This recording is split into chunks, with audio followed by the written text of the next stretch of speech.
got some nice cards. Surprised you're interested. Of course I'm interested. Oh, just not interested enough to stay for your daughter's birthday. Mum, how many times? I told you, I just lost track of the time. Right.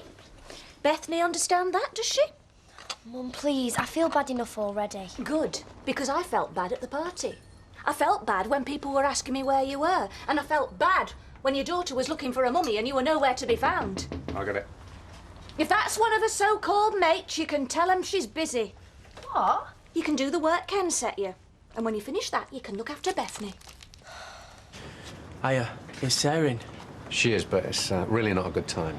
I just need to talk to her, you know. I know, but there's a queue of people want to talk to her at the moment, so can you call back later? I suppose I've got no choice, have I?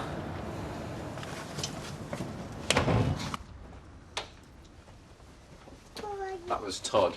Said he'd pop back later. Someone else you owe an explanation to. How do you think he felt sat here on his own? Mum, I've said I'm sorry, all right? Yeah. You always are, aren't you? Hope the weather gets better for this barbecue. Yeah, we should think about getting the food in. What do you reckon? I'll do the salad, you do the meat. Oh, leave it to me, Norman Watts, king of the charcoal. If you say so.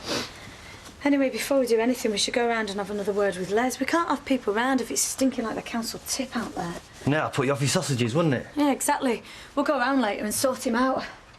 What do you mean, sort him out? Well, we'll just tell him we want it clearing up and we want him to do it now. There's no point in tiptoeing round him. What? Well, it's just that we ought to be careful. Les can be very volatile. Norman, we're going round to have a friendly, neighbourly chat. I'm sure Les will be reasonable. And what if he isn't? We'll make him. Oh, morning, Betty. Morning, love. How do, Betty? I trust you're feeling a tad more refreshed this morning? I slept well, yes, if that's what you're asking. Good, good. It's just that Shelley were telling me that you've been none too happy of late. No, I haven't been very happy. Like I told her the other day, you know. I'm retiring. Retiring? Course ya, course ya. I mean it, Fred. You always do. Oh, don't worry about that. It's a little game we play. She says she's leaving, and I say we'll be very sorry to see her go. I hope you're right. How many times have you heard Betty say she's had it with this place? Every day when we're busy. She's like a pressure cooker. She lets off steam. She bangs a few pots and pans about, and when that doesn't work, she threatens to quit. The worst thing you could do is take her seriously. All right. More than all right, mate. Just had my new tattoo done. I never knew you was getting one of them. Yeah, well, I got the idea in Blackpool. Just had to work out what design. Gives a look then. Hang on, where is it? We don't want you dropping your kecks here. Don't be daft. Smart, innit? Wait, how much did that set you back? 40 quid, but it's worth every penny when it comes to pulling the birds. Oh, you reckon, do you? Of course. See, it's all part of my new image. Gonna find myself a new pad, I know, you know, somewhere a bit upmarket. Your mum's kicked you out, hasn't she? No, it's just not what you want, though, is it, when you take a bit of stuff home?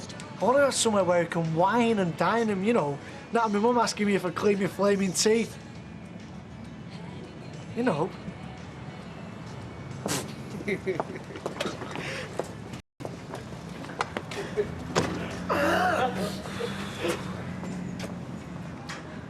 I hope you're not thinking of begging for your old job back. Kev wouldn't have me back even if I wanted to. Any road. Already told Vic I'll be leaving. Good. Because you're onto bigger and better things. A beefer. A beefer! Son! See? And plenty of the other. Yeah, maybe less. No maybe about it. I envy you, son. In a couple of days, all this will be a memory. I'll see you later. See ya.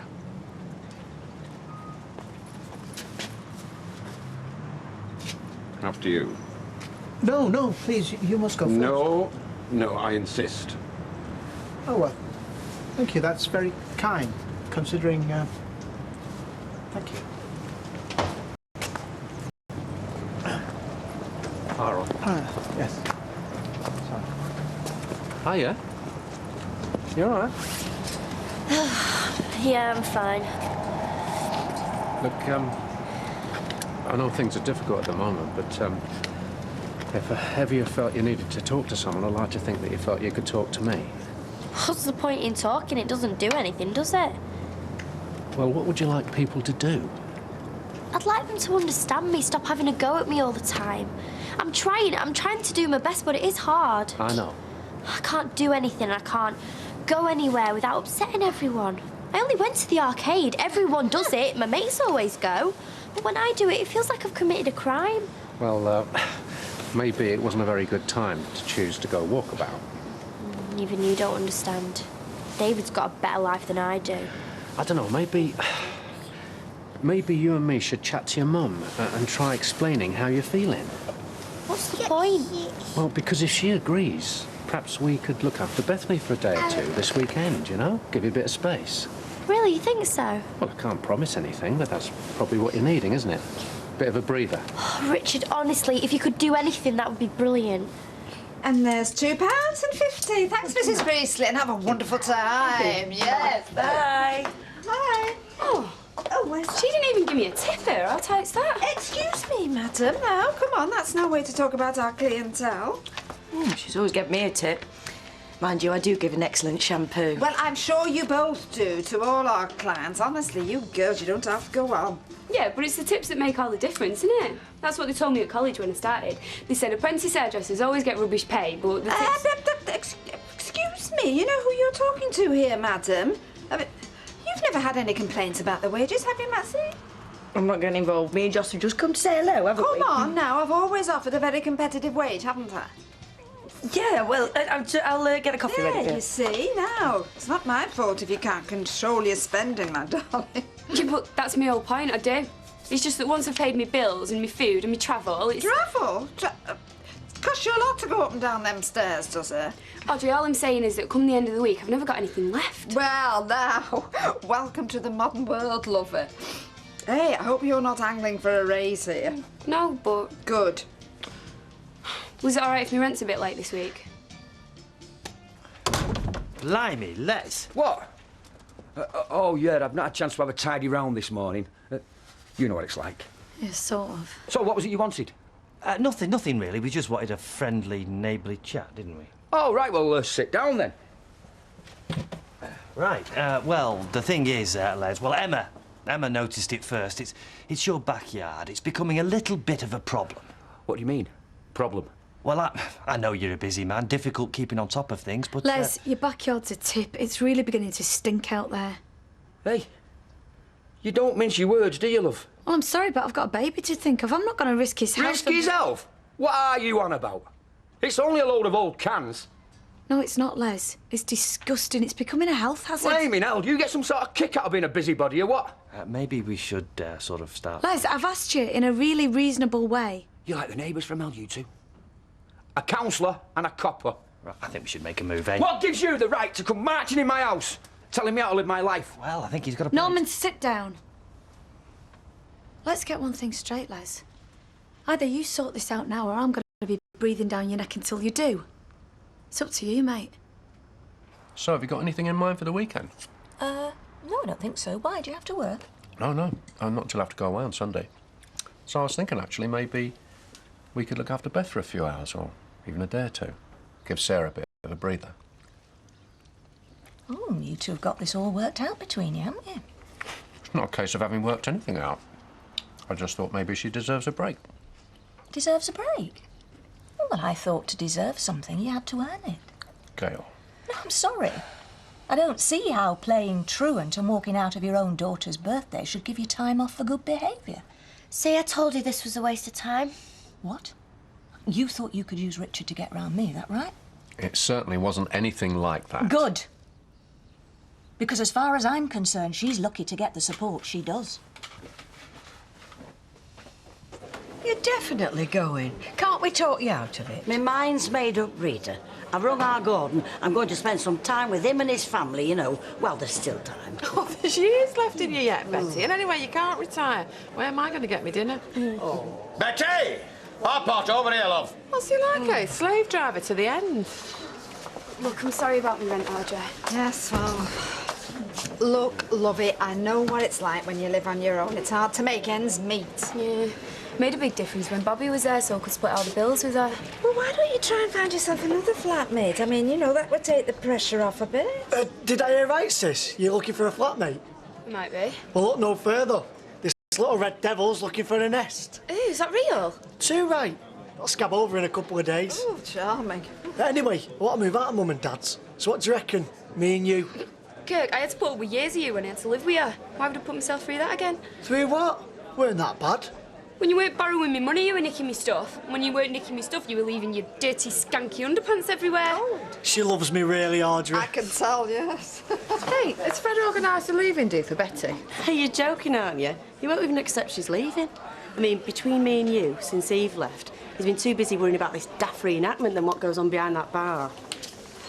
Now then, ladies, why the long faces? We're just contemplating a future without hot pot. Yes, Fred, you didn't tell us Betty's going. But she's not going. How many times? She's part of the furniture. Yeah, well, maybe that's the problem. How do you mean? Well, when you work somewhere for so long, folk don't really see you anymore, do they? Start taking you for granted. Betty, come here. What's the matter?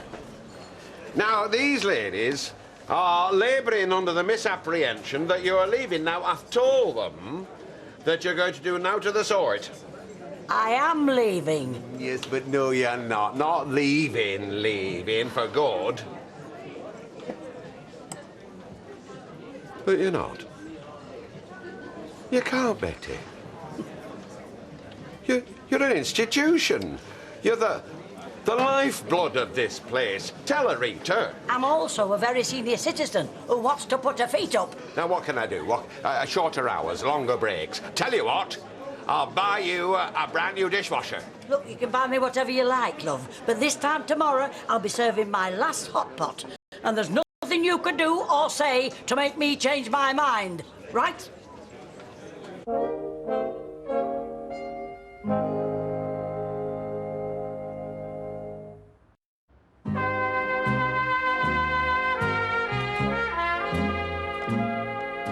Oh, please say yeah. But to what? To moving in with me. Oh, come on, it'd be great. Oh, what's brought all this on? Tell you, I've just had a total nightmare. I told Audrey that I can't pay me rent. So now I've got our Kirk trying to move in with me. Oh, right, I get it. I'm bottom of your list, am I? No, will you wait? Don't be daft. Oh, come on, it'd be wicked. What do you reckon? Well, yeah, it could be a laugh. But, well, I'll have to talk to my mum first. We've not been in that flat long, and... Well, I'll talk to her, all right? Honestly, the way you were crawling round Les, I told you he's a pussycat. Well, he wasn't a pussycat when he headbutted me. Les nutted you. Yeah, well, it was a few years back when he just moved in. I went round to tell him to keep the noise down. He told me where to stick it. I was seeing stars for days. Oh, Norman, no wonder you were nervous. I feel awful now. Why? Because I just thought you were being a wuss. So, yeah, can I have a quick word? Yeah, of course. I'd better be getting back to work anyway. Remember, talk to your mum. Yeah, I will. Are you all packed then? Les has told you then? Yeah. Ibiza. Very nice. Look, can I talk to you? Only, I don't want to see anyone, you know, goodbyes and all of that. Well, I can't really, I'm working. Look, hang on, I'll have a word with Roy, see if I can knock off early. Hey, Fred. I don't know why you're looking so upset, love. It's me that's leaving. Aye. And I'm the one that drove you away. It's not much of a legacy, is it? Longest serving barmaid in history of Rovers. And I'm the fool that let her go. Well, I had to retire at some point, Fred. Well, I was just so wound up in this blessed reenactment. I curse myself, Betty, I do. A grown man prancing about like a schoolboy and letting things that really matter slip away. Yeah, but I can see why it happened. Look, I mean, you were upset, you know. You needed something to take your mind off, you know. Oh, you can say her name, Betty. I won't fall apart. But you're right. I wanted something else to think about. Something other than Eve and everything else that's been going on with my life recently. Listen, Fred Elliott, I've only got a few more hours left in this pub. I don't want to waste them propping up your ego, love. You're right. This will be your finest hour. We shall rise to the occasion, and we shall make your departure unforgettable. Oh, no. No fuss, love. Otherwise, I might go through that door before you know it. Hey, Betty, my love. What'll I do without you? Well, the same as you did with. I mean, you might have to do a bit more washing up, but I think you'll cope, love. But you're doing the right thing. And what is it they say? Yeah, it's a big world out there. Yeah, I know it makes sense when you say it like that, but listen, Toya, can I write to you when I get settled?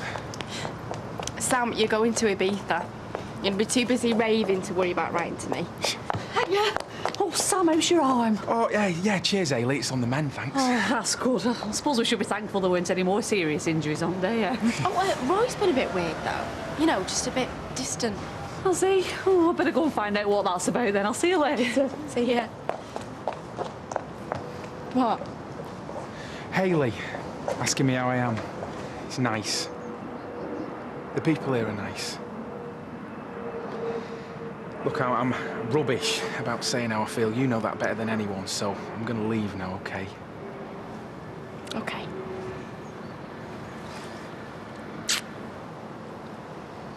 Hey, look, I won't forget you know that. Yeah, you too.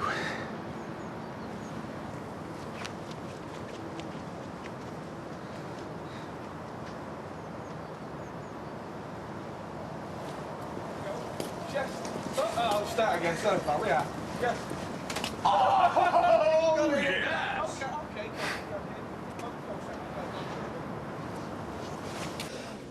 So, got anything planned for this evening? Going round Sarah's.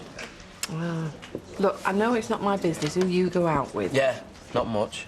Yeah, but it is my business to see that you're happy, and you're not, are you? Yeah, I am. I know I don't know Sarah as well as you do, but it seems to me that all she thinks about is herself. Not you, not me. She's just going through a rough time, that's all. Yeah, so you say. Somebody that young with kids, you know, there's always going to be complications. Ma'am, I do know that. I'm not stupid. Hey, I know you're not stupid, Todd. Sometimes I wonder what I did to deserve such a lovely, bright lad. Ma'am. Yeah, I just want what's best for you, that's all. Roy, are you sure you're all right? Only Toya mentioned that you've been a bit quiet. Well, I have been feeling a little peculiar. How do you mean? Well, the other day, I stood over Fred Elliott, the most powerful emotions surging through me. These experiences, they change us, Hayley. They change the way we perceive ourselves. Until that reenactment, I hadn't realised that I had such violent feelings within me. And now I can't help thinking about it. I keep thinking about it. I believe it is a very common symptom of post-traumatic stress disorder. What is love? Flashbacks. Many ex-military suffer the same problem. Roy, you do remember that you were only pretending to be a soldier, don't you? Oh, yes, but the feelings engendered are very real. We just got a bit emotionally involved, that's all. Well, no, I just think it's something we need to be aware of for next year. No. What? There will be no next year, Roy. Oh, right. Well, probably right. Right, we're off. Keep an ear out for Beth, won't you? What do you think I'm going to do? Anyway, we won't be long. We're just going for a quick drink. Stay as long as you like. You can trust me if that's what you're worried about. Can I? Because to be honest, Sarah, from the way you've been behaving lately, I don't know whether I know you, let alone trust you. Oh, hi, Todd, come in. Hiya. Oh, hiya, you all right? Yeah, I suppose so.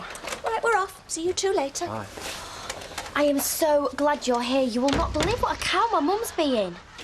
Really? See, I know Betty says no fuss, but we can't let an event like this go unmarked. What do you think, Roy? Oh, I agree, Fred. No, yes, absolutely. Yes, I mean, it's extraordinary when you think about it, isn't it? 33 years she's worked here, on and off. Well, we could have a staff whip round, you know, regular staff. Oh, no. No, I think we can rise to a bit more than that, Shelley. I were thinking, what about a surprise party? Oh, no, she's not going to like that. Oh, well, I think it's a wonderful idea. I just wonder if we have enough time to organise it. Still, I'm sure between me and Ken we can come up with a decent guest list. Bring in as many of the old faces as possible, our ex-landlords and such like. And you've heard a number of people that she's talked about over the years. She's a living piece of history, really. Yes, well, I don't think we'll bother about the history bit, if you don't mind, Roy. Hey, what's going on here? Oh, we're planning your party, Betty. How do you fancy a naked man jumping out your cake? Lovely. Double bluff, she'll never guess. Do you want another can? You're right. So, do you want to watch a video? I've got that Jeepers Creepers off Candice. No time. What do you want to do then? Dunno. Talk. So, you gonna tell me? Tell you what? What happened at Beth's party? Where'd you go? Oh, don't you start. You're as bad as my mum. I don't get it. I thought you were going for ice cream or something. Next thing I know, I'm in a room full of people I hardly know. People I don't even want to spend my afternoon with. I'm sorry, all right? So why'd you leave me? I don't know. I didn't mean to. It was just all doing my head in with the party and everything, and then I bumped into Candice and Aidan. Aidan? Surprise, surprise. I thought he'd have something to do with it. And what do you mean by that? You just can't keep away from him, can you? Yes, I can. No, you can't. Why don't you just come out and say it, eh? You fancy him, you've been seeing him behind me back. No, of course I've not. Why would I even mention him if I've been seeing him? I don't know, 'cause you think I'm soft and I'm stupid. I'm just gonna put up with it. Oh, Todd, will you stop being so stupid? You know, I should have just listened to my mum. She sussed you straight away.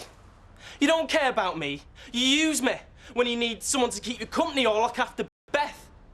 Your mum said that? Yeah, and she's right, isn't she? See ya. Where are you going? Away from you! And if you could tell ladies, welcome to you. 'Cause we're finished.